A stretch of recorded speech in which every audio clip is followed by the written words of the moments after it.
একজন মুসলমানের উপর অপর মুসলমানের জন্য 6টি হক রয়েছে। কয়টি হক রয়েছে ভাই? এবার একটু একটু করে বলি, মন দিয়ে শুনেন। ইয়াউদুহু ইদা মারিদা, কোন মুসলমান অসুস্থ হলে তাকে দেখতে যাওয়া, এটা আমার উপর কর্তব্য, আর এক মুসলমান আমার কাছে এই হক পাওনা।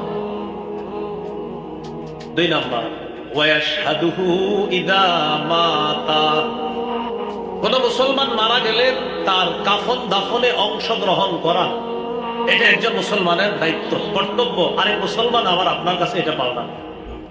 3 নম্বর, ওয়ায়ুজিবুহু ইদা দাআ, কোন মুসলমান দাওয়াত দিলে ওজন না থাকলে তার দাওয়াত গ্রহণ করা। বিসমিল্লাহ।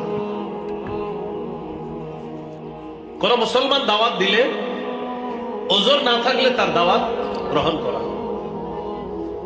4 নাম্বার, ওয়ায়ুসাল্লিমু আলাইহি ইদা লাকিয়া, কোন মুসলমানের সাথে সাক্ষাৎ হলে তাকে সালাম দেওয়া। আমাদের সমাজে আমরা মুরব্বী পর্যায়ের বা একটু বয়স্ক পর্যায়ের যারা আছি, সবাই না, সবার একটা অভিযোগ থাকে, তোমার ছেলে সালাম দেয় না, তোমার ছেলে সালাম দেয় না, অথবা হুজুর আপনার মাদ্রাসার এই ছোট্ট পোলাপানগুলা ডেলি আমার সামনে দিয়ে যায়, আমাকে সালাম দেয় না, এরকম একটা অভিযোগ থাকে। এই জাতীয় অভিযোগ আপনাদেরকে কেউ করলে আপনি বলবেন আপনি দিছেন। যদি কেউ বলে তোমার ছেলেটা আমাকে সালাম দেন, আপনি বলবেন আপনি আমার স্লিপে মুসলমানকে সালাম দিন। আল্লাহ আমাদের সকলকে এই হকগুলো আদায় করার তৌফিক দান করেন। ওয়ায়ানসাহু লাহু ইদা গাবা আও শাহিদা, কোন মুসলমান যদি অনুপস্থিত থাকে অথবা উপস্থিত থাকে তার কল্যাণ কামনা করা। কোন মুসলমান উপস্থিত থাকে অথবা অনুপস্থিত থাকে তখন তার কল্যাণ কামনা করা।